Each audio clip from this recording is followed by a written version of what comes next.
Paz do Senhor, amada igreja, que felicidade estar aqui, pela segunda vez participando desse congresso de missões. Queria agradecer mais uma vez pelo convite, pastor Davi José, agradecer a todos que têm me recebido aqui. E louvado seja o Senhor, irmãos. Um congresso de missões numa igreja sempre é bastante válido, bastante importante, porque a gente, com a caminhada, acaba esfriando na nossa proclamação do Evangelho do Senhor Jesus, da nossa caminhada, e esse congresso vem para nos animar novamente, para que a gente possa continuar fazendo a vontade do Senhor. Meu nome é Felipe Mastrilo, sou missionário, estive servindo aqui de forma na frente, na liderança, juntamente com o pastor Felipe Rodrigues e outros irmãos, no plantio da Igreja Batista Trindade, aqui na Rua do Zé Romão. Eu encerrei meu ciclo. Hoje a nossa igreja, a Igreja Batista Filadélfia, enviou o Felipe e a família dele para poder estar pastoreando a igreja. E louvado seja a Deus por isso, irmãos. Ainda continuo ajudando nas pregações uma vez por mês, mas o meu serviço de missionário aqui nessa igreja, de certa forma, foi encerrado, e espero que Deus possa estar me levando para outro campo para poder também continuar fazendo a obra do Senhor. Irmãos, eu gostaria hoje de compartilhar uma mensagem que vai falar sobre a cruz de Jesus.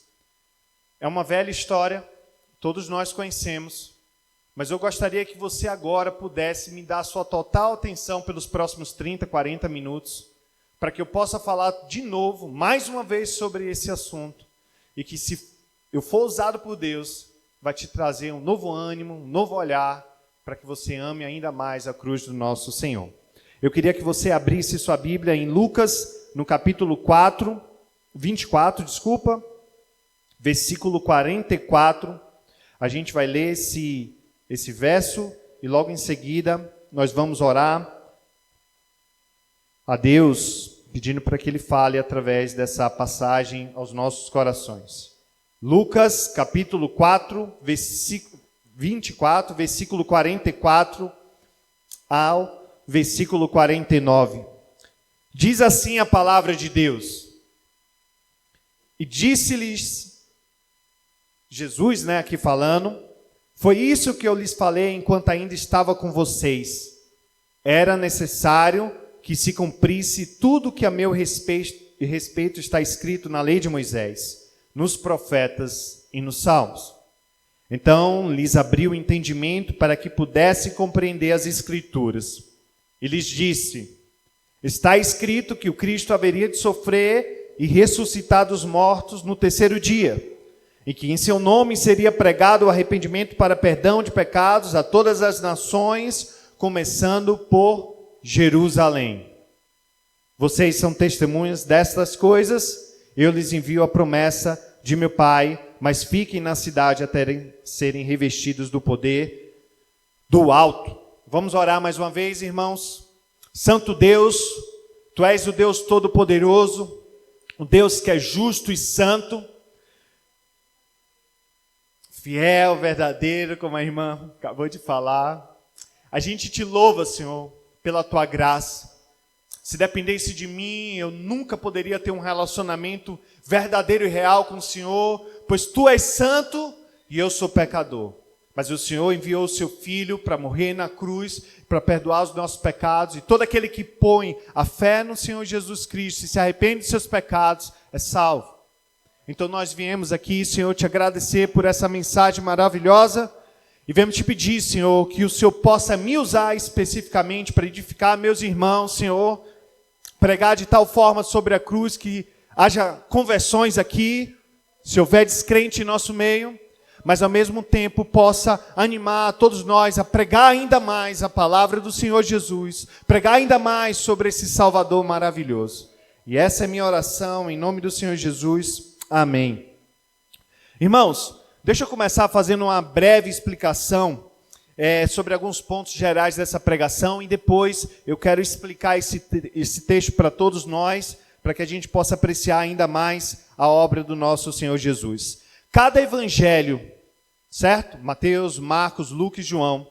E o livro de Atos, ele tem alguma forma, digamos assim, alguma forma da grande comissão.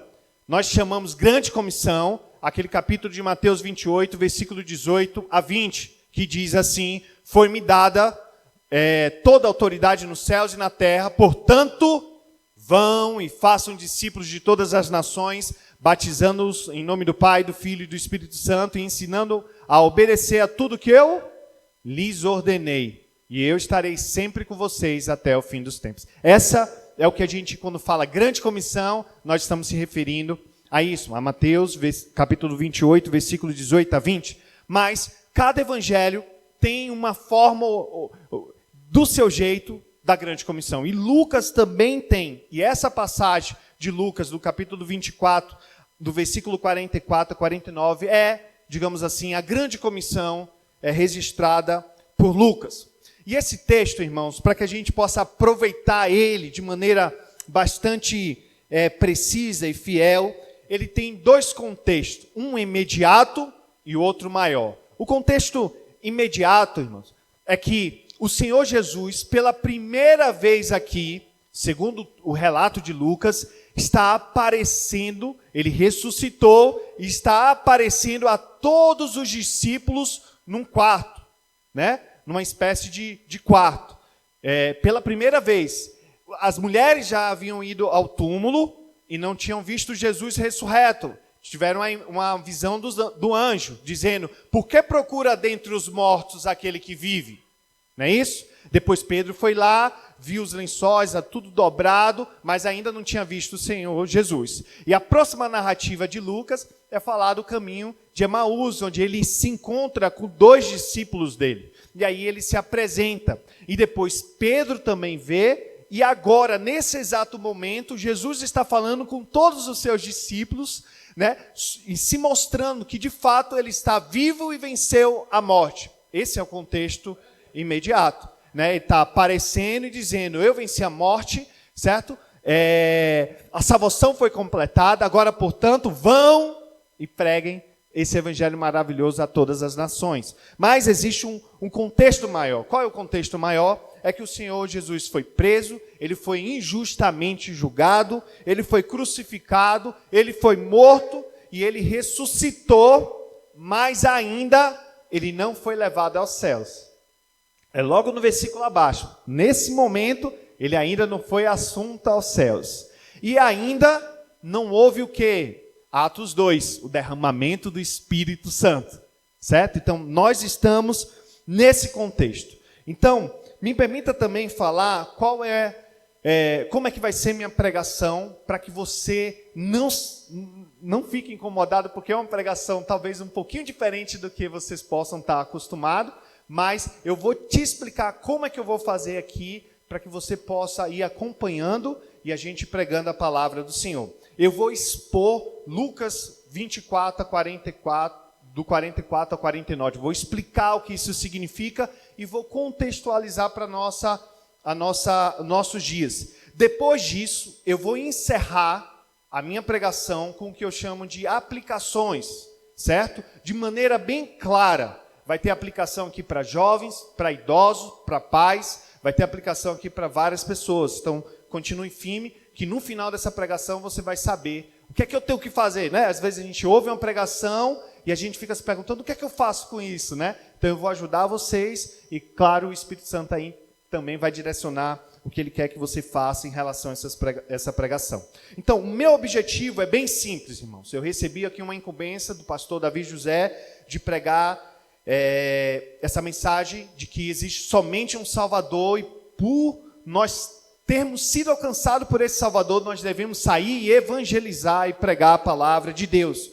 Mas ao mesmo tempo que eu vou pregar sobre isso, eu quero muito, mas muito mesmo, que Deus possa me usar, que o Espírito de Deus possa me usar para despertar ainda mais um amor no seu coração por essa obra de Jesus, um amor pela cruz. Nós cantamos aqui um pouco antes, Rude Cruz, né? Nós vamos cantar e nós vamos, né, proclamar até o final essa mensagem. E essa mensagem, essa pregação, esse sermão aqui, ele tem esse intuito, te animar um pouco mais, para que você continue crendo, amando, né, e pregando essa mensagem. Amém?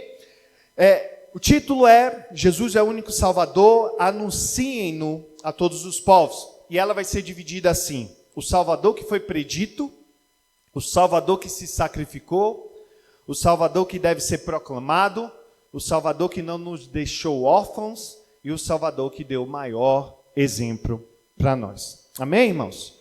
Vocês estão comigo? Posso prosseguir? Então vamos lá para o primeiro ponto. O Salvador que foi predito. Preste atenção nisso. Isso aqui é muito importante nesse texto. A obra de Cristo, a pessoa de Cristo, os ensinos de Cristo, eles foram preditos, ou prometidos, ou profetizados no Antigo Testamento. Inclusive, a gente vê nesse texto a sua morte, a sua ressurreição e a grande comissão.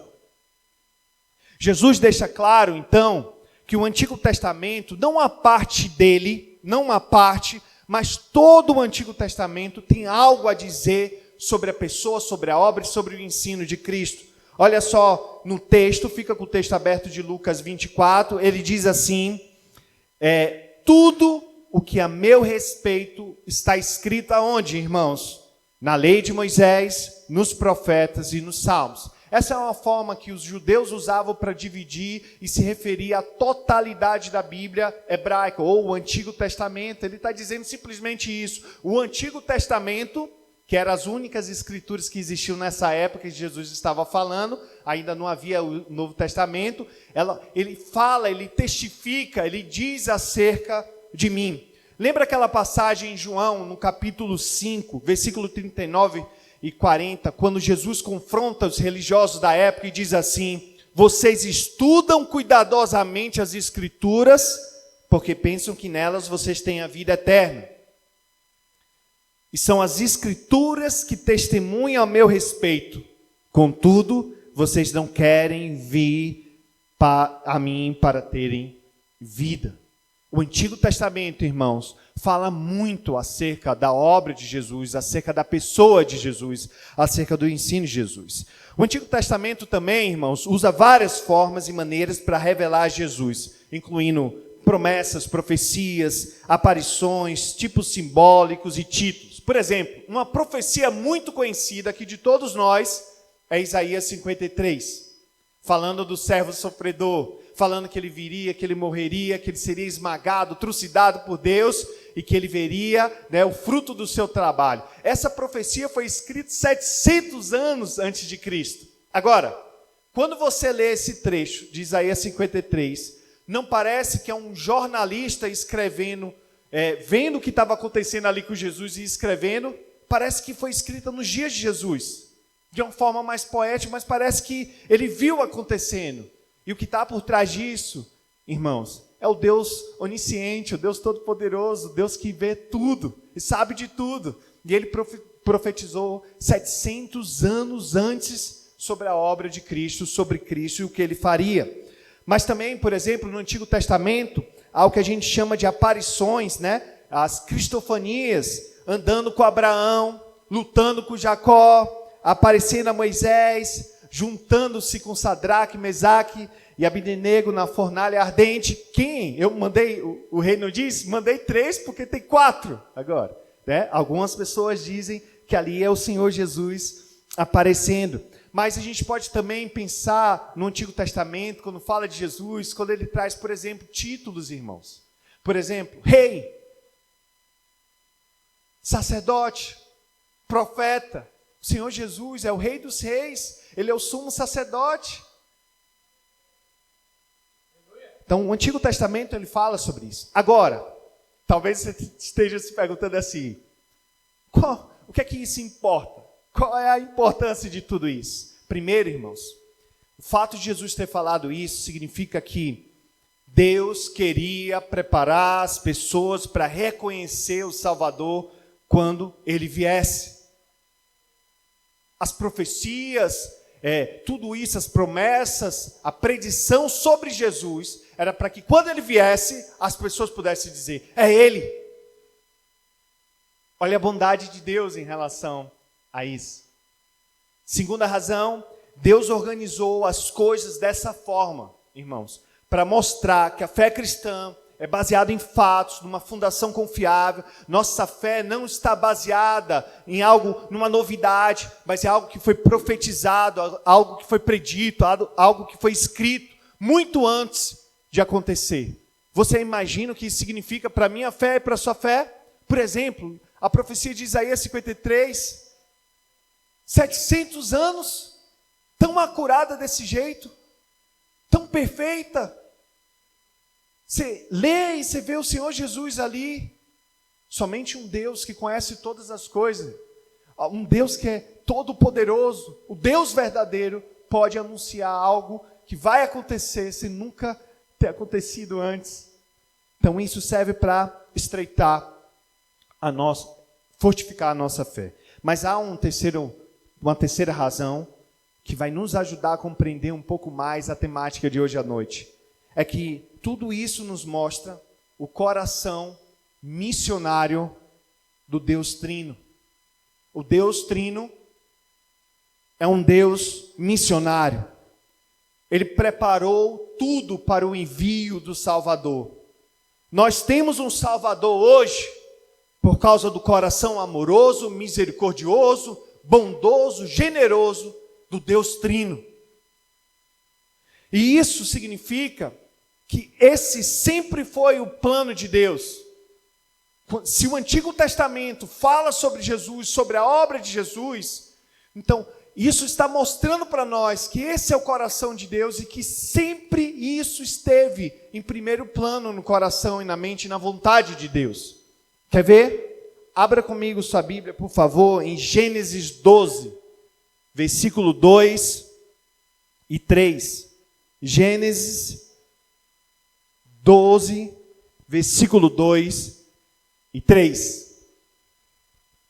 Olha, aqui Abraão, que a gente conhece como Abraão, mas conhecido aqui nesse exato momento como Abrão, um gentil, um pagão, um idólatra, nesse exato momento, é chamado por Deus, é salvo por Deus. Para quê, irmãos? Olha só, o versículo 2 diz assim: farei de você um grande povo e o abençoarei.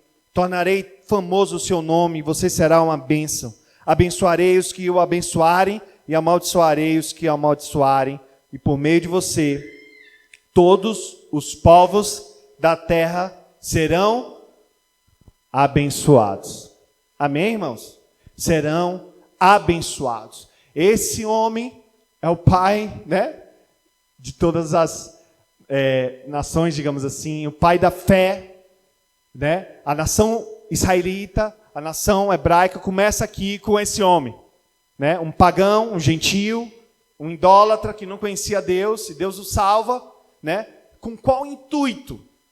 Para formar um povo e para que esse povo fosse luz e que através desse povo as nações vizinhas pudessem conhecer o grande Deus, criador de todas as coisas. Amém? Mas era também por meio desse povo que viria o Senhor Jesus Cristo. Então sempre esteve na mente, no coração do Senhor, do Deus Todo-Poderoso, essa ideia de mandar o Salvador. Isso não é um plano B, isso não é uma correção, isso foi algo que ele, na eternidade passada, já havia decidido. Deus sempre quis ser glorificado na salvação dos pecadores por meio de Cristo Jesus. Deus sempre quis isso. Amém? Mas esse Salvador predito também é um Salvador sacrificado. Leia comigo, por favor, os versículos 46 e versículo 47 de Lucas 24. Versículo 46 e 47 de Lucas, versículo do capítulo 24. Diz assim: está escrito que o Cristo haveria de sofrer e ressuscitar dos mortos no terceiro dia, em que seu nome seria pregado arrependimento para perdão de pecados a todas as nações, começando por Jerusalém. Amém? O texto vai falar de forma simples, quando a gente lê, sobre a morte, a ressurreição e a proclamação do perdão por meio do Senhor Jesus Cristo. O texto está dizendo, Jesus tinha que morrer, Jesus tinha que ressuscitar, e também diz que a igreja do Senhor Jesus tem que pregar o evangelho a todas as nações. E perceba, irmãos, a conexão entre morte e ressurreição, com o verso a seguir que diz, o perdão dos pecados a todas as nações. Aqui, irmãos, é onde o Salvador se torna realmente Salvador. Sem a morte e a ressurreição do Senhor Jesus, não há mensagem para proclamar. Não há esperança para ninguém. Houve a necessidade do Senhor Jesus vir, viver uma vida perfeita, morrer e ressuscitar, para que houvesse de fato a mensagem para ser proclamada de perdão de pecados a todas as nações. Se ele não tivesse morrido, nem eu, nem você poderíamos estar aqui salvos, redimidos pelo Senhor. Recentemente, irmãos, eu preguei lá na Igreja Batista Trindade uma mensagem chamada Cruz Bendita, numa série que a gente estava falando sobre a cruz de Cristo. E um texto que eu usei, que é um texto maravilhoso, profundo, é 2 Coríntios 5, versículo 21. O texto diz assim, ó: aquele que não conheceu o pecado, Deus o fez pecado por nós, para que nele fôssemos feitos justiça de Deus. Esse é um texto belo, esse é um texto profundo. Esse é um texto que você poderia viver 10 vidas de 100 anos e você nunca ia conseguir esgotar a profundidade desse texto. Nunca! Porque aqui há beleza e profundidade, uma verdade tão profunda que a gente não pode simplesmente esgotar. Pense comigo sobre isso. Aquele que não conheceu o pecado.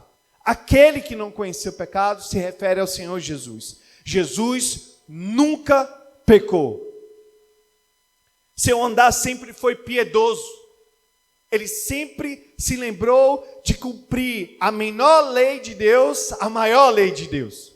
Nenhum pensamento imoral, nenhum pensamento errado, nunca deixou, nem por um milésimo de segundo, de agradar a Deus. Sabe o grande mandamento que diz que a gente deve amar a Deus com todo o nosso coração, com toda a nossa energia, com toda a nossa alma, com todo o nosso entendimento? O Senhor Jesus sempre amou a Deus dessa forma. Isso é verdade no seu caso? Isso é verdade no meu caso? Não, irmãos. De forma alguma. Quem aqui ousa falar que nunca teve pecado? Quem aqui ousa falar que nunca teve um pensamento que desagrada a Deus? Quem aqui nunca pecou contra Deus? Nós não somos Jesus. Jesus é o santo, é o puro, aquele que nunca pecou. Agora perceba, aquele que não conheceu o pecado, o que é que Deus fez com ele, que o texto diz? Deus o fez pecado. Na cruz, em sua morte, Deus imputou em Cristo pecado. Nesse momento, preste atenção nisso, o justo, o Senhor Jesus, se tornou aos olhos de Deus a coisa mais grotesca, feia e odiosa na história da criação. Esse justo foi tratado por Deus como a coisa mais horrível. Isso não significa que Cristo se tornou pecador, mas que Deus o viu como um pecador. Na cruz, ele foi tratado como um. Imagine aí, irmãos, aquele que nunca pecou, que nunca errou, que nunca fez nada de errado, mas sempre agradou a Deus, feito pecado por causa de você, por causa de mim. E por que Deus fez isso? O texto continua dizendo, Deus os fez pecado por nós, para que nele fôssemos feito justiça de Deus. O texto diz que Deus considerou pecado por nós. E o intuito era que fôssemos feitos justiça de Deus em Cristo Jesus. Em outras palavras, preste atenção nisso aqui. Cristo recebeu a culpa pelo nosso pecado. Nós recebemos os méritos dele pela justiça dele. Nós merecíamos a ira de Deus, mas ela recaiu sobre ele. Ele merecia as bênçãos de Deus, mas elas foram dadas a nós por causa da morte dele. Em outras palavras, A cruz nos mostra que Cristo foi feito o nosso substituto. Era eu que deveria estar naquela cruz, morrendo daquela forma. Mas Cristo morreu no meu lugar para que eu pudesse ter vida. E assim com cada um aqui que crê e que se arrependeu dos seus pecados. Agora, irmãos, isso é um assunto não somente universal, geral, mas pessoal. Quem matou o Senhor Jesus foram os meus pecados. Foram os seus pecados. Deus o fez pecado por nós, aquele que não tinha pecado, para que nele fôssemos feitos justiça de Deus. E sabe o que isso significa, irmãos? Isso significa bênçãos, salvação para nós. Pense comigo o seguinte: muitas vezes em nossas vidas, nós pensamos que o maior problema que nós podemos ter é a falta de dinheiro para pagar uma conta. E isso, não estou dando uma dica espiritual aqui, deixa a gente triste, preocupado, não deixa? Ou quantos de nós aqui já não passou necessidade mesmo de alimento? E isso é um problema. Mas esse não é o maior problema que a gente pode enfrentar. Ou um problema conjugal, um problema com o filho envolvido com coisas erradas. Isso não é o maior problema. Uma morte de um ente querido. Esse também não é o maior problema que a gente pode enfrentar. Irmãos, qual é o maior problema que um homem, uma mulher pode enfrentar nessa vida? Talvez você queira dizer logo de cara o pecado, mas também esse não é o maior problema. Eu vou te dizer qual é o maior problema que você pode enfrentar nessa vida, e isso é muito sério, e que você medite sobre isso. É a ira de Deus. É a ira de Deus. É a ira de Deus. Nós, muitas vezes, que fomos feitos à imagem de Deus, às vezes queremos retribuir o favor pensando que Deus foi feito à nossa imagem. Mas Deus não é igual a nós. Deus é santo, Deus é puro, Deus é justo. E aí eu pergunto para vocês, como é que você e eu, pecadores, podemos nos relacionar com Deus dessa forma? Somente através do sacrifício do Senhor Jesus. É Ele quem, naquele momento da cruz, irmãos, absorve a ira de Deus, e a ira de Deus não cai mais sobre nós. Olha comigo, por exemplo, em João, no capítulo 3, um versículo que todo mundo aqui conhece, é o versículo de número 16, né? Porque Deus amou o mundo de tal maneira que deu o seu Filho unigênito, para que todo que nele crê não pereça. Mas olha comigo o versículo 36. O que é que diz? Quem crê no Filho tem a vida eterna. Já quem rejeita o Filho não verá a vida, mas a ira de Deus permanece sobre ele. Esse é o pior problema que o ser humano pode enfrentar. E que só pode ser solucionado através de um sacrifício como o do Senhor Jesus. Mas, irmãos, nós fomos livres dessa ira. Amém? Pela obra do Senhor Jesus Cristo. Mais que isso também, nós fomos perdoados. Você se lembra disso? Seus pecados, tanto passado, presente como futuro, foram totalmente perdoados por causa do sacrifício do Senhor Jesus. Você foi reconciliado com Deus. Deus, o Criador de toda a vida, o autor de toda a existência, aquele que o salmista diz no capítulo 16, versículo 11, que há plenitude de alegria da presença dele. Você foi reconciliado com esse Deus. Mais que isso, você foi adotado na família de Deus. Nós somos agora o quê? Filhos de Deus. Não é isso que João capítulo 3, versículo 3 diz? Olha que grande amor o Pai nos concedeu, sermos chamados filhos de Deus, o que de fato somos.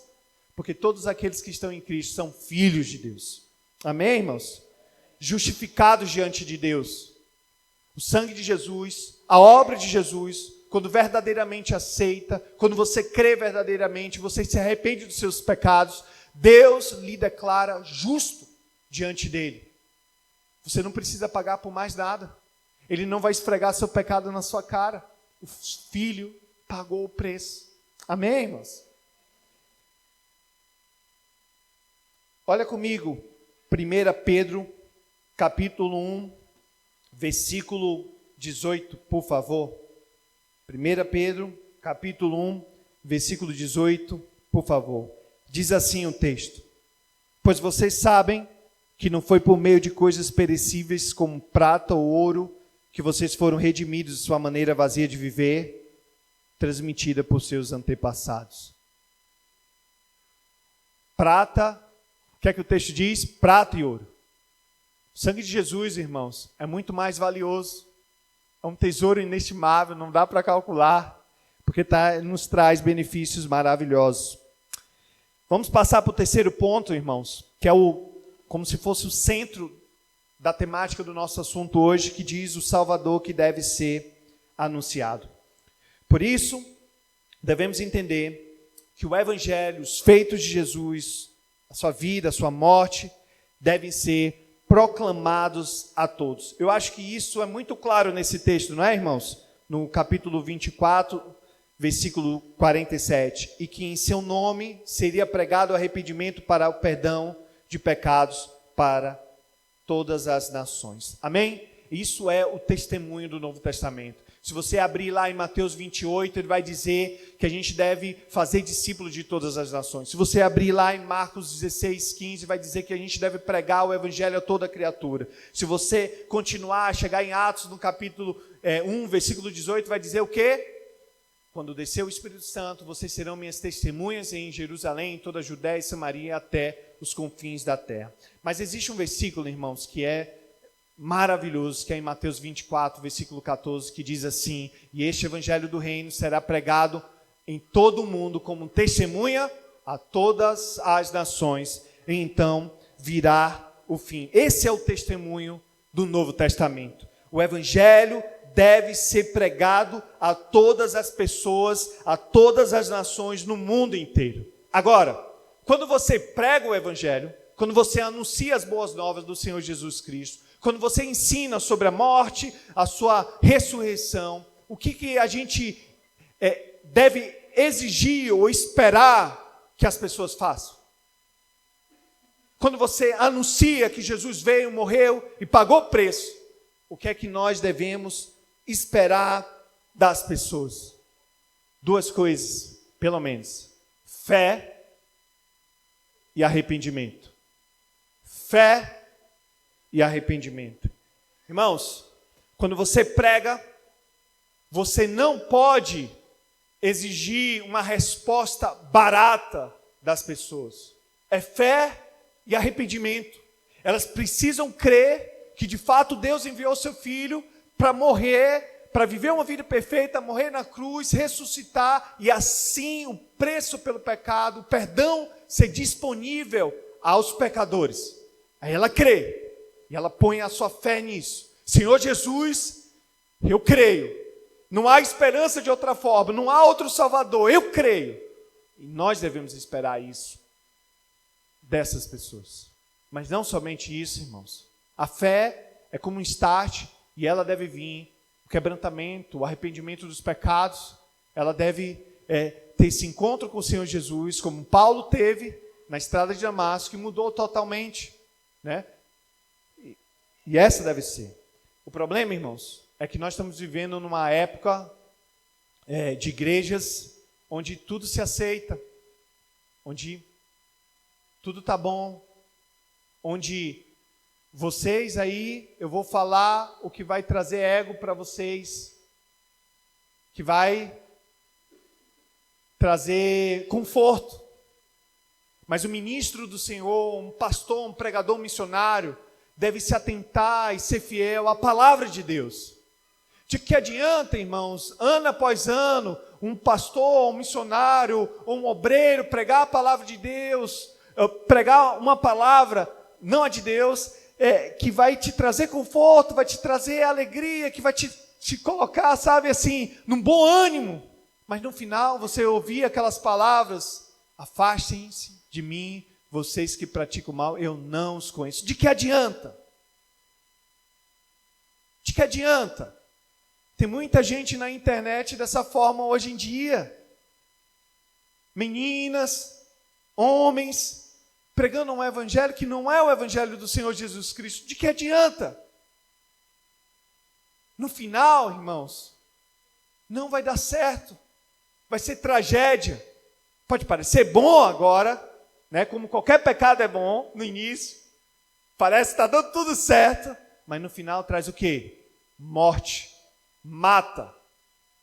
E isso a gente não pode tolerar. E aí, interessante, irmãos, é o seguinte: como é que ouvirão e como é que essas pessoas vão responder com fé e arrependimento se não houver quem pregue? Se não houver pregação da palavra de Deus, como é que eles vão se arrepender de seus pecados e crer no Senhor Jesus? Não há conversão, não há conversões, não existem sem a pregação da palavra.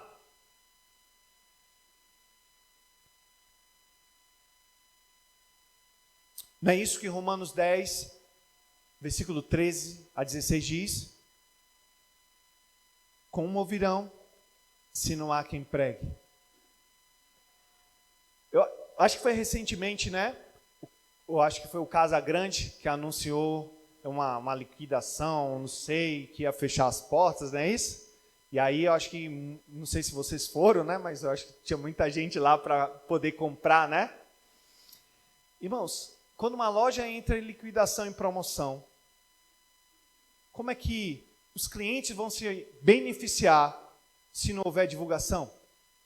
Da mesma forma, Cristo morreu para pagar, para trazer o perdão dos pecados, mas se não houver a divulgação, a proclamação, a evangelização, como é que essas pessoas vão crer e se beneficiar da mensagem?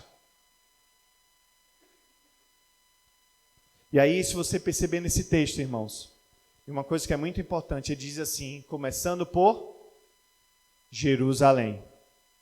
Começando por Jerusalém. Jesus queria que seus discípulos começassem com seus compatriotas, seus amigos vizinhos, seu povo, e se expandisse pelo mundo. Aqui é um princípio muito bom, né?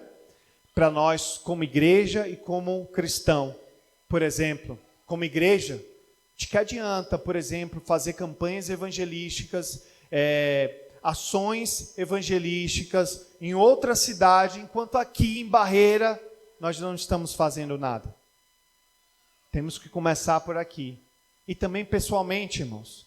Talvez um de vocês goste muito de pregar a palavra ou evangelizar mesmo assim, pessoalmente, mas de que adianta fazer isso com as pessoas da rua e você esquece da esposa, do filho, das pessoas da sua casa, dos seus amigos? Não é fazer um ou outro, entende, irmãos? Mas é pegar esse princípio de Jesus e começar em nosso lar, em nossa casa, e expandir. E expandir. O quarto ponto, o Salvador que não nos deixou órfãos. O Salvador, ele foi predito, o Salvador foi sacrificado, o Salvador foi anunciado, e o Salvador também não nos deixou órfãos. Você percebe aqui, irmãos, que ele fala assim, vocês têm que pregar a todas as nações, mas, espere até que o Espírito Santo seja dado. Porque missões, irmãos, não pode ser feito sem o Espírito Santo de Deus. Amém? Não pode. Porque é Ele que convence o pecador do pecado, da incredulidade.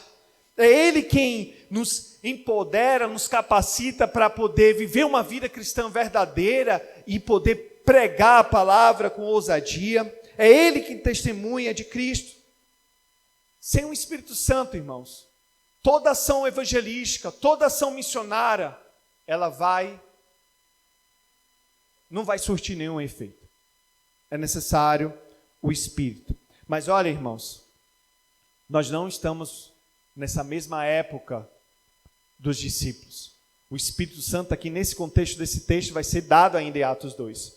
Mas nós vivemos depois de Atos 2. Amém?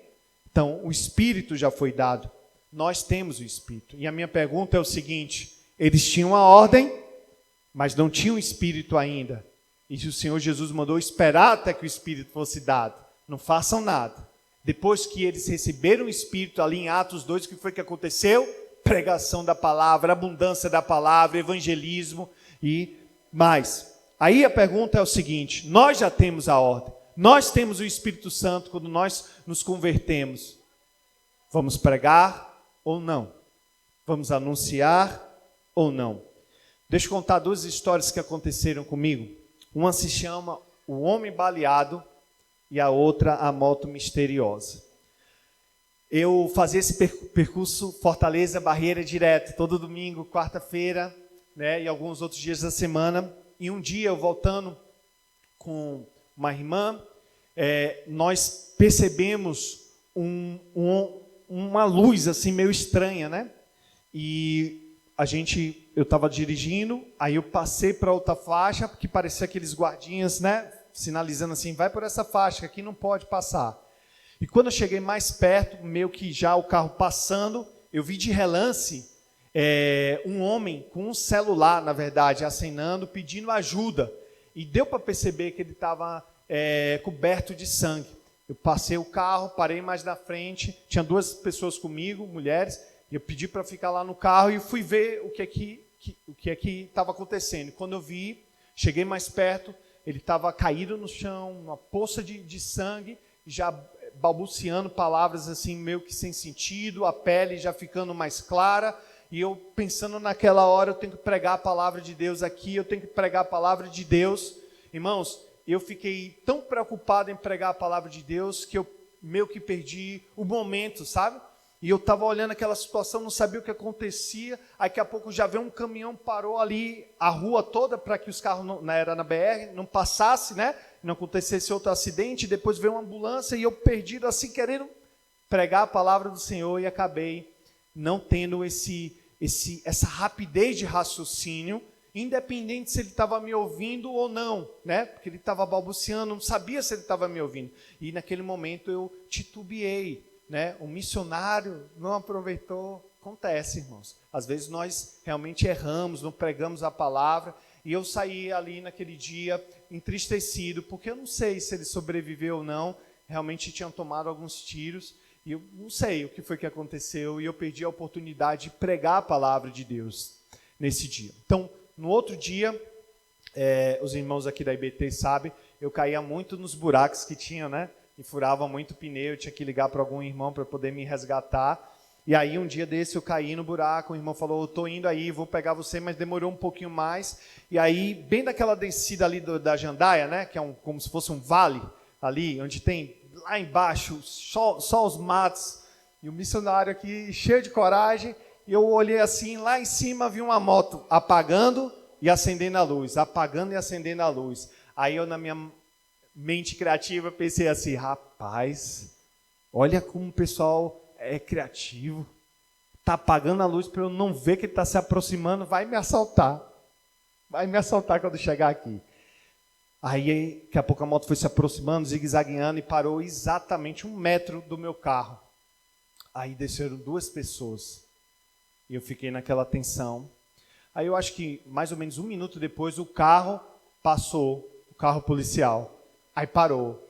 Ei, eles estão com você? Não, não estão não.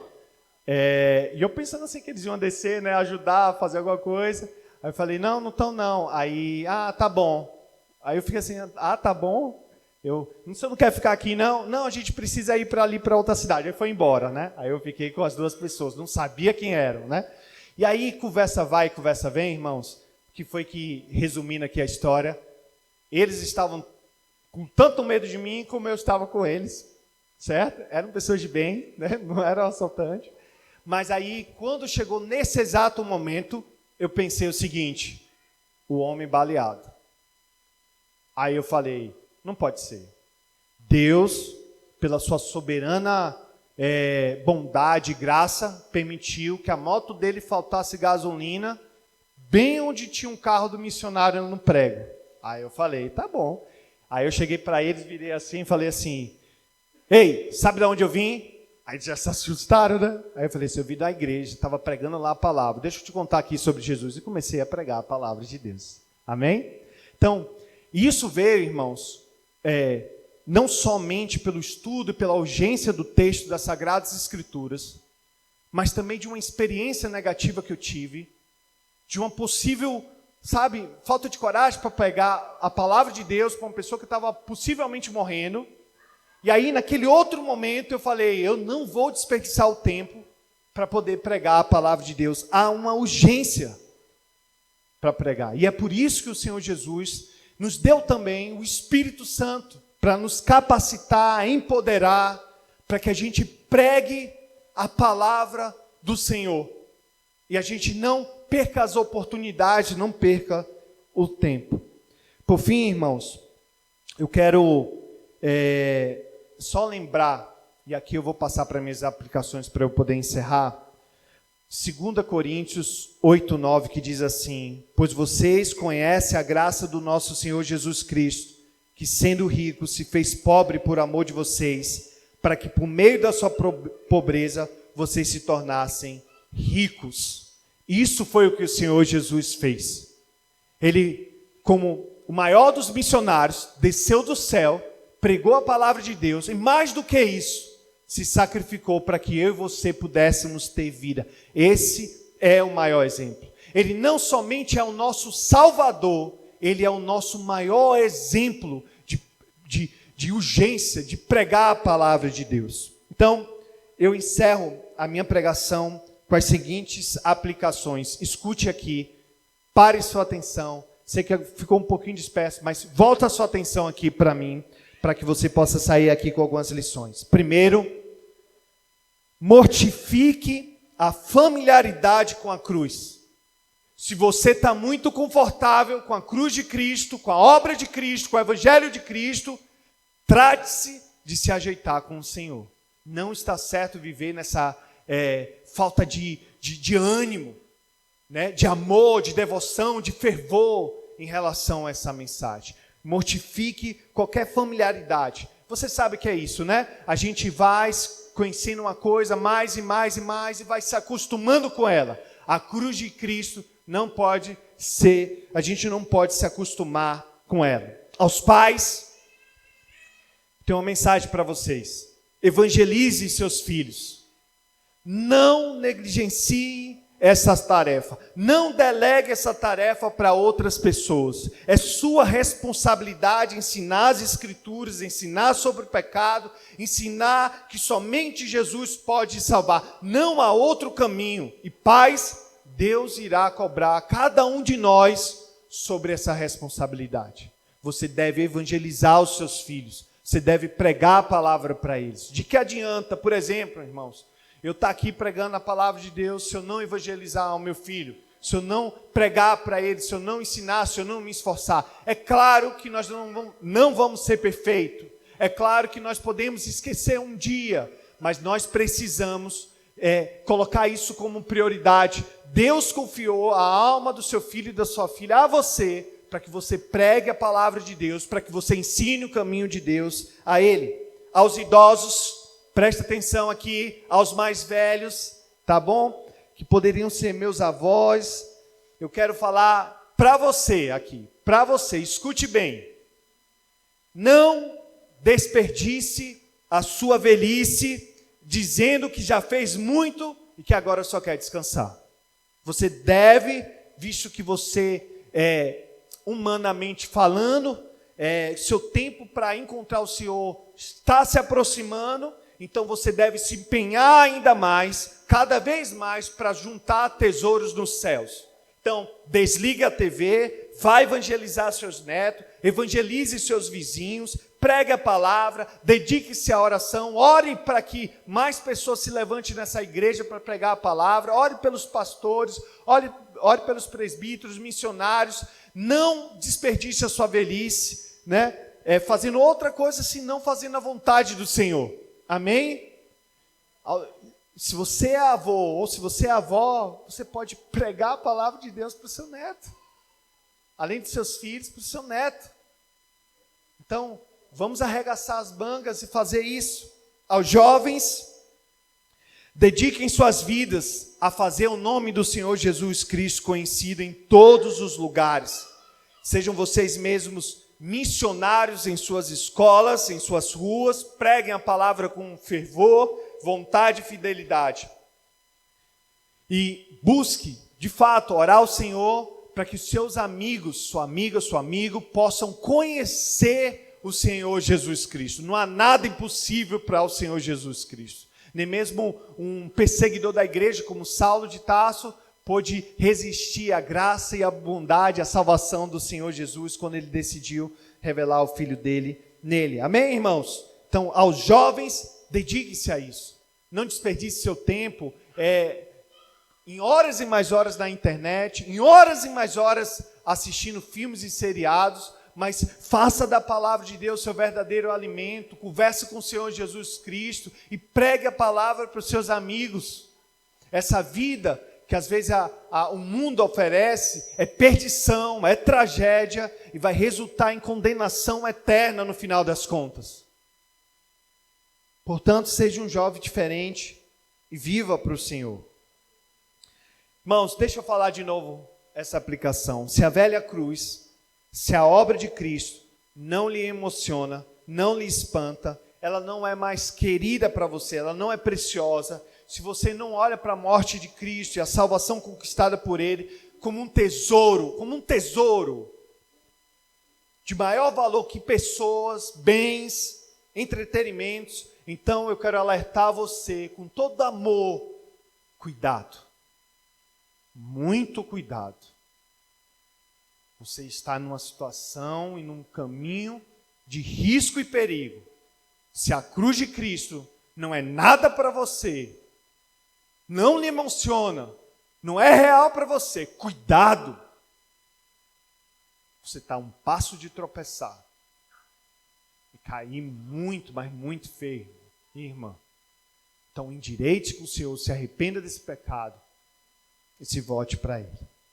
Por fim, se houver aqui um descrente, alguém que não conhece o Senhor Jesus, alguém que não fez a boa confissão, eu me voto para você.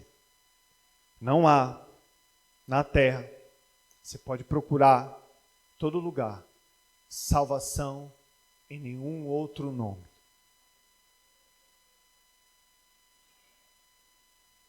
Portanto, o que eu peço, até imploro para você, creia nessa mensagem, arrependa-se dos seus pecados, siga por esse caminho, adore a Cristo, ame a Cristo, viva para Cristo o tempo todo da sua vida. Senão, a ira de Deus permanecerá sobre você e você só pode esperar condenação eterna. Irmãos, Deus é bondoso, mas Deus é justo. Deus não tardará. E quando Ele voltar, Ele trará consolo para a sua igreja e trará condenação para aqueles que não obedecem ao Evangelho do Senhor Jesus Cristo, como fala lá em 1 Tessalonicenses. Vamos orar. Santo Deus, obrigado, Senhor, por esse tempo, por esse momento e por essa palavra, Senhor. Espero que meus irmãos tenham sido edificados, que a Tua palavra tenha sido aqui realmente, tenha nutrido, alimentado meus irmãos, Senhor, para poder viver para Ti, pregar o Teu Evangelho a todas as pessoas, Senhor. Te peço também, Senhor, que tiver algum coração que ainda não Te conheça aqui, que possa se render ao Senhor e viver para o Senhor. Essa é a minha oração em nome do Senhor Jesus. Amém. Irmãos, obrigado. Deus abençoe vocês.